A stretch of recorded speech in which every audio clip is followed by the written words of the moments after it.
رسول کریم صلی اللہ علیہ وسلم نے فرمایا کہ زمین و آسمان کی تمام چیزیں عالم کے لیے دعائیں مغفرت کرتی، تمام چیزیں۔ شان دیکھیے گا، یہ تو آپ کو کوئی آ کے بتائے نا کہ میں فلاں جگہ گئی تھی اور وہاں مجلس میں جا کے میں بیٹھ گئی تو وہاں ایک خاتون نے آپ کا نام لے کر آپ کے لیے دعا کی، سبحان اللہ، اتنی خوشی ہوتی ہے اس چیز سے کہ آپ کی تعریف کی اور آپ کے لیے آپ کو دعا دے رہی تھی، تو وہ بندہ اتنا خوش ہوتا ہے کہ اس کے لیے دعا کرتا ہے کہ ماشاءاللہ اس نے مجھے اچھائی کے ساتھ یاد رکھا، اس نے میری تعریف کی اور میرے لیے دعا کی۔ تو اللہ کے محبوب صلی اللہ علیہ وسلم فرمایا کہ نہیں، ایک بندہ نہیں، زمین اور آسمان کی تمام چیزیں عالم کے لیے دعائیں مغفرت کرتی ہیں۔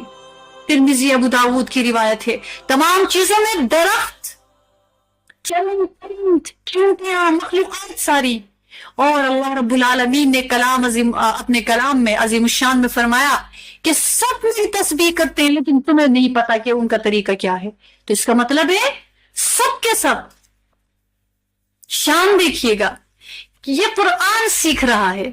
یہ سیرت سیکھ رہا ہے، اور اللہ رب العالمین زمین و آسمان کی چیزوں کو اس بندے کی مغفرت پہ لگا کے رکھا ہوا ہے۔ تو اللہ تعالیٰ کیا ان کی دعاؤں کو رد کر دیں گے جنہوں نے خود فیصلہ کیا کہ اس کے لیے دعا کرو؟